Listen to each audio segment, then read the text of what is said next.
Hello students, welcome to our YouTube channel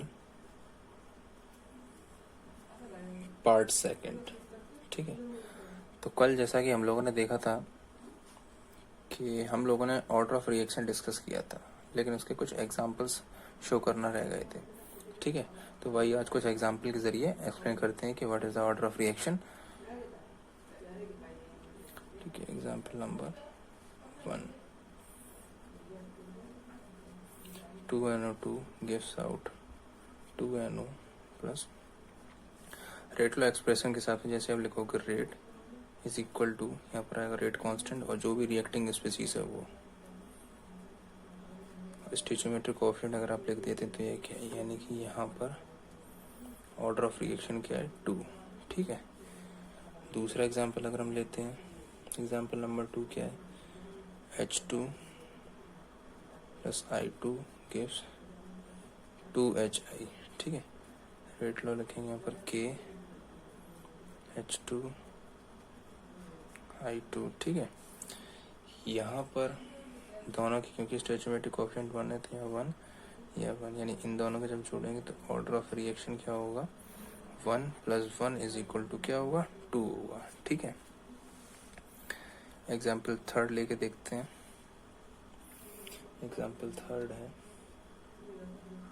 2NO2 plus O2 gives 2NO2। ठीक, rate law expression लिखेंगे K NO2 O2 के product पे depend करेगा। NO2 जो है उसका स्टोइचियोमेट्रिक कोएफिशिएंट O2 का ऑर्डर क्या हो जाएगा, इज इक्वल टू 3। ठीक है, ये तो वो एग्जाम्पल थे जो डायरेक्टली रिलेटेड थे स्टोइचियोमेट्रिक कोएफिशिएंट्स, यानी कि अगर हम डायरेक्टली स्टोइचियोमेट्रिक कोएफिशिएंट को यहाँ पर लिख दें, ठीक है, तो वो चीज़ क्या है, ऑर्डर ऑफ रिएक्शन को फ्लैश करता है। ठीक है, उसी तरीके से यहाँ पर भी देखा गया था। लेकिन जैसा कि कल मैंने बताया था आप सभी को कि कुछ ऐसी रिएक्शंस भी होती हैं जिनमें आप सिर्फ देख करके ये पता नहीं लगा सकते हैं कि कौन सी रिएक्शन वो कौन सा ऑर्डर ऑफ मतलब कौन सी रिएक्शन किस ऑर्डर ऑफ रिएक्शन को फॉलो करती है। ठीक है, तो यहाँ पर उस चीज़ के भी कुछ एग्जाम्पल्स हैं, जैसे कि देखिए, जैसे कि एक ही एग्जाम्पल है H2 gaseous plus Cl2 gaseous, ये होती है सनलाइट के प्रेजेंस में जब हमें मिलता है क्या, 2HCl गैसियस। ठीक है, यहाँ पर रेट लॉ एक्सप्रेशन अगर आप लिखेंगे तो आप लिखेंगे जनरली K H2 Cl2, यहाँ लिखेंगे अगर आप 1, यहाँ लिखेंगे 1।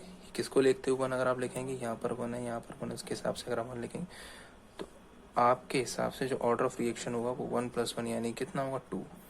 ठीक है, जबकि ये ऑर्डर ऑफ रिएक्शन क्या है, गलत है। यानी कि इसका एक्चुअल जो ऑर्डर है वो किस तरीके से पता चला है, एक्सपेरिमेंटल डेटा के हिसाब से, तो वो चीज़ ये है।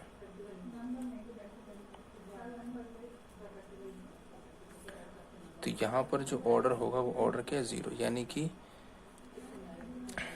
ये जो रिएक्शन है ये 0 ऑर्डर रिएक्शन है, यानी कि 0 ऑर्डर फॉलो करती है। इसका मतलब क्या, वो भी देख लेते हैं। ऊपर जो एग्जांपल था सेकंड ऑर्डर का मतलब क्या है, ये जो वेरी करेगा ये इस रिएक्टेंट की सेकंड पावर के साथ वेरी करेगा। ठीक है, फर्स्ट ऑर्डर रिएक्शन का मतलब क्या है, ये H2 की कंसंट्रेशन पर भी डिपेंड करेगा और I2 की कंसंट्रेशन पर भी डिपेंड करेगा। यानी कि सिर्फ H2 के हिसाब से ये फर्स्ट ऑर्डर है, सिर्फ I2 के हिसाब से ये फर्स्ट ऑर्डर है, लेकिन दोनों के हिसाब से ये क्या है, सेकंड ऑर्डर है। ठीक है, उसी तरीके से यहाँ पर जो भी रेट लॉ एक्सप्रेशन है उसमें जो रेट है रिएक्शन का वो डिपेंड करेगा दोनों ही कंपोनेंट या दोनों ही रिएक्टिंग स्पीसीज पर, NO2 और O2। अब क्योंकि NO2 की 2 पावर पर डिपेंड कर रहा है, लेकिन इसका मतलब है कि NO2 के हिसाब से ऑर्डर ऑफ रिएक्शन 2 है, जबकि O2 के हिसाब से ऑर्डर ऑफ रिएक्शन 1 है, लेकिन ओवरऑल ऑर्डर ऑफ रिएक्शन कितना होगा, 3 होगा। ठीक है, वैसे ही अगर हम यहाँ पर बात करें तो रेट लॉ एक्सप्रेशन जब आप लिखते हो तो वो इनमें से किसी पर भी डिपेंड नहीं करता है। इसका मतलब कुछ इस तरीके की भी रिएक्शन है जिसमें रिएक्टिंग स्पीसीज पर रेट ऑफ रिएक्शन डिपेंड ही नहीं करता है। ठीक है, यानी कि आप कितने भी कंसंट्रेशन इसकी ले लें H2 की या Cl2 की, इस केस में, इस एग्जांपल के केस में, तो उसका रेट ऑफ रिएक्शन पर कोई फर्क ही नहीं पड़ेगा क्योंकि वो इंडिपेंडेंट है इनकी कंसंट्रेशन पर। ठीक है, इसी टाइप के कुछ और एग्जांपल्स लेते हैं।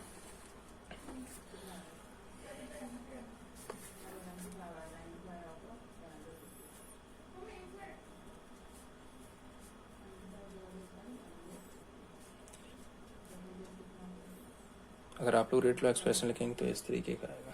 ठीक है, आपके हिसाब से ये होगा कौन सा, फर्स्ट ऑर्डर रिएक्शन, जबकि ये गलत है। इसका मतलब है जो कि जैसा कि हम बता चुके हैं कि किसी भी रिएक्शन को सिर्फ देख के ये पता देना कि वो रिएक्शन किस ऑर्डर की है, ये गलत इन्फॉर्मेशन है। ठीक है, आप सिर्फ उसी को बता सकते हैं जिसके बारे में आपने स्टडी किया है, जो चीज़ आपने याद की, इस रिएक्शन का ऑर्डर क्या होता है।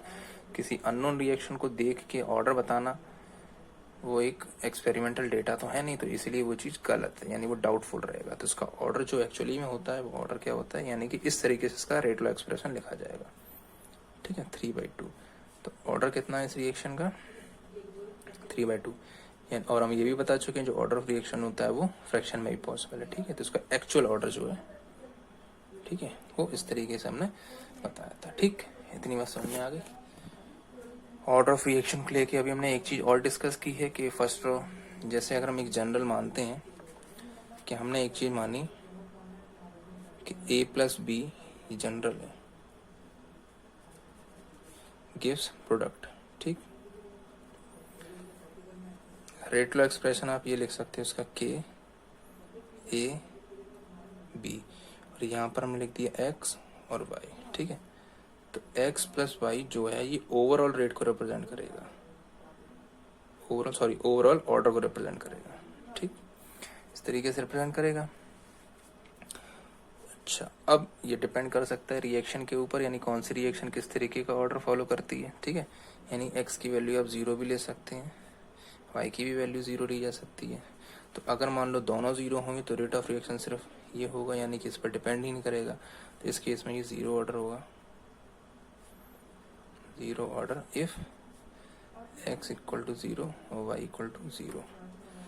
फर्स्ट ऑर्डर के लिए अगर हम रिएक्शन लिखना चाहें तो फर्स्ट ऑर्डर के लिए रेट लॉ किस तरीके से लिखा जा सकता है, KA, ये फर्स्ट ऑर्डर है, या फिर आप लिखें R = KB, या फिर आप लिखें R = KA 1/2, क्योंकि हमें तो ओवरऑल रेट 1 चाहिए, सॉरी ओवरऑल ऑर्डर 1 चाहिए। तो ऑर्डर किस तरीके से लिखा जा सकता है, सिर्फ A रिएक्टेंट के हिसाब से, B रिएक्टेंट के हिसाब से, या दोनों के हिसाब से। ठीक है, इस तरीके से भी इन चीज़ों को लिखा जा सकता है। ठीक है, या और भी तरीके इसको लिखने के हो सकते हैं। इसी तरीके से सेकंड ऑर्डर रिएक्शन अगर मान लो आप लिखेंगे तो सेकंड ऑर्डर रिएक्शन किस तरीके से लिख सकते हैं, R = K A⁻², K B⁻², K A। तो इन सभी केसेस में ऑर्डर 2 और ऑर्डर 1 + 1, इस केस के लिए कितना होगा, 2 होगा। ठीक है, तो सभी के सभी जो भी अभी हमने जितनी इन्फॉर्मेशन दी है ये आपको order of reaction find out करने में हेल्प आउट करती है। ठीक है, और इसी पे बेस्ड कुछ न्यूमेरिकल्स होते हैं जो कि रेट लॉ एक्सप्रेशन को एक्सप्रेस करके इसी के फॉर्म में निकाले जाते हैं। सभी के सभी एक्सपेरिमेंटल डेटा होते हैं, तो आपसे क्वेश्चन में डायरेक्ट नहीं पूछा जाता है कि ऑर्डर क्या है क्या नहीं है। क्वेश्चन एक्सपेरिमेंटल होता है, डिटरमिनेंट क्वांटिटीज होती हैं, उनके हिसाब से आपको बताना होता है कि ऑर्डर ऑफ रिएक्शन क्या है और क्या नहीं है। जी, ओके, तो उसके जस्ट बाद जो टॉपिक आता है वो आपका होता है मॉलिक्यूलैरिटी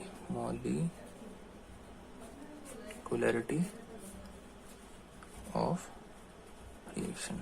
सबसे पहले इसकी डेफिनेशन देख लेते हैं, फिर उसके बारे में थोड़ा सा समझेंगे क्या होता है क्या है। तो वैसे तो डेफिनेशन से ही समझ में आ जाएगा आप लोगों को। The number of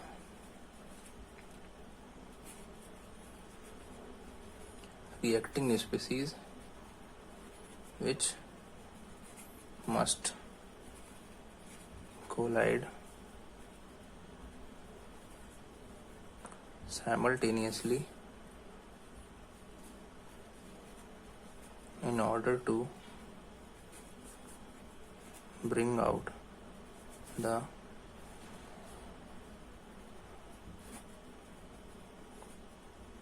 chemical reaction in a elementary reaction is called molecularity of reaction। ठीक है, इस चीज का मतलब क्या, जैसा कि डेफिनेशन में देखा गया है कि किसी भी रिएक्शन को कंप्लीट करवाने के लिए कितनी स्पीसीज आपस में कोलाइड कर रही हैं, टकरा रही हैं, टकराएंगी तभी आगे जाके कोई नया प्रोडक्ट फॉर्म होगा। तो इसका मतलब है डेफिनेशन से क्लियर हो रहा है कि नंबर ऑफ रिएक्टिंग स्पीसीज, कितनी स्पीसीज आपस में टकरा के किसी रिएक्शन को कंप्लीट करवा रही हैं या किसी प्रोडक्ट का फॉर्मेशन कर रही हैं, वही कहलाता है क्या, मॉलिक्युलरिटी ऑफ रिएक्शन। लेकिन यहाँ पे एक टर्म का और यूज किया गया जो molecularity of reaction and elementary reaction. Elementary reaction का मतलब क्या है, हर वो रिएक्शन जो सिंगल स्टेप में कंप्लीट होती है, यानी कि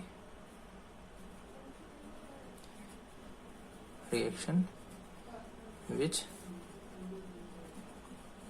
कंप्लीट्स इन सिंगल स्टेप। ठीक है, यानी हर वो रिएक्शन जो सिंगल स्टेप में कंप्लीट होती है वो एलिमेंट्री रिएक्शन कहलाती है, और उसमें पार्टिसिपेट करने वाले नंबर ऑफ मोल्स या नंबर ऑफ रिएक्टिंग स्पीसीज वही आपका डिस्प्ले करती है, वही शो करती है क्या है उस रिएक्शन की मॉलिक्युलरिटी क्या है। ठीक है, एग्जाम्पल के रूप में अगर हम देखें यहाँ पर, तो ये रहा example, NH4NO2 gives N2 plus 2H2। तो इस केस में यहाँ पर देखो एक ही स्पीसीज है, इसके आगे 1 है, तो इसका मतलब मॉलिक्युलरिटी कितनी हो जाएगी, 1 हो जाएगी। 1 मॉलिक्युलरिटी, इसको साइंटिफिकली इस तरीके से बोलेंगे, रिएक्शन जो है वो क्या है, यूनिमॉलिक्युलर रिएक्शन है। ठीक है, इसी तरीके से दूसरा एग्जाम्पल देखते हैं। दूसरे एग्जाम्पल में क्या है, 2HI gives HI plus I2। ठीक है, मॉलिक्युलरिटी क्या है,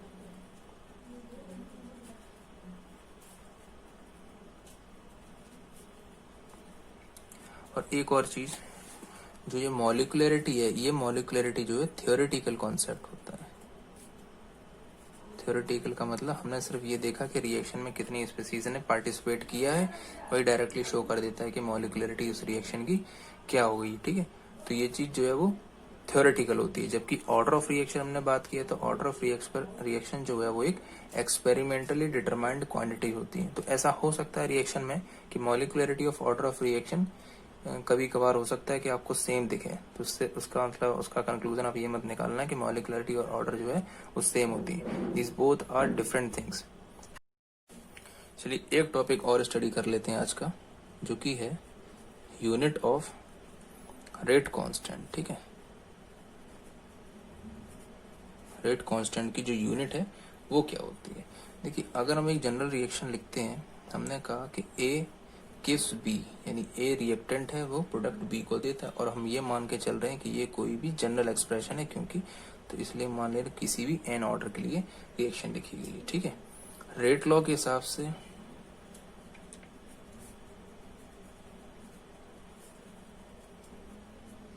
अकॉर्डिंग टू रेट लॉ, अगर हम इस रिएक्शन का रेट लॉ लिखेंगे तो क्या होगा, R इज इक्वल टू के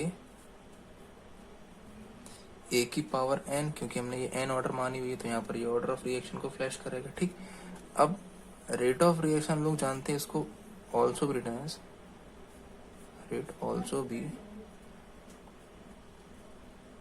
रिटर्न एज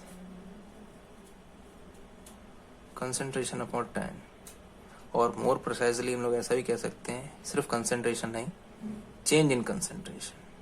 ठीक, कंसंट्रेशन हो या चेंज इन कंसंट्रेशन हो, ऊपर जो यूनिट आने वाली है वो तो कंसंट्रेशन की ही होगी, और नीचे जो होगी वो किसकी यूनिट होगी, टाइम की यूनिट होगी। तो इसका मतलब हम यहाँ पर इसको इस तरीके से लिख सकते हैं, कंसंट्रेशन जो होगा वो उस तरीके से लिखा जाता है क्या, मोल लीटर इनवर्स, और टाइम जो है वो सेकेंड में। ठीक, तो इसको आप यहाँ पर अगर आप सब्स्टिट्यूट करा दें इस इक्वेशन में, तो आपको किस तरीके से लिख सकते हैं, मोल लीटर इनवर्स पर सेकेंड इज इक्वल टू के। अब ए क्या, ये भी कंसंट्रेशन को शो करता है, तो कंसंट्रेशन क्या होता है, मोल लीटर इनवर्स की पावर। इसको और सही तरीके से लिखेंगे तो मैथमेटिकल है ये, तो mole litre inverse second inverse is equal to k mole litre inverse. अगर हमें के की वैल्यू निकालनी है, तो के की वैल्यू निकालने के लिए क्या करना होगा, मोल litre inverse second inverse upon mole litre inverse की पावर क्या हो जाएगी, n हो जाएगी। ठीक है, तो इसको हम लोग इस तरीके से, अगर इसको हम ऐसे मान लें, ये एक क्वांटिटी है, ये दूसरी क्वांटिटीज है, तो आप डिवीजन में पावर क्या होती है, सब्ट्रैक्ट होती है, तो मोल लीटर इनवर्स पावर 1, ये ऊपर जाके क्या हो जाएगी, पावर माइनस सेकेंड इनवर्स। तो ये एक जनरल एक्सप्रेशन आप लोगों का है, जो कि यूनिट रिप्रेजेंट करता है किसकी, रेट कांस्टेंट की। ठीक, अगर मान लो जो भी रिएक्शन हो रही है वो गैसियस फेज में है, तो यहाँ पर जो कंसंट्रेशन आप लोग ले रहे थे वो कंसंट्रेशन पे फर्क आ जाए, क्योंकि कंसंट्रेशन अगर हम इस तरीके से रिप्रेजेंट करते हैं मोल लीटर इनवर्स, गैसियस फेज हम लोग प्रेशर्स की टर्म में स्टडी करते हैं, तो बस कुछ नहीं है, थोड़ा सा चेंज होगा। इन गैस फेज में अगर हम लिखेंगे रेट कांस्टेंट की यूनिट तो क्या हो जाएगी ATM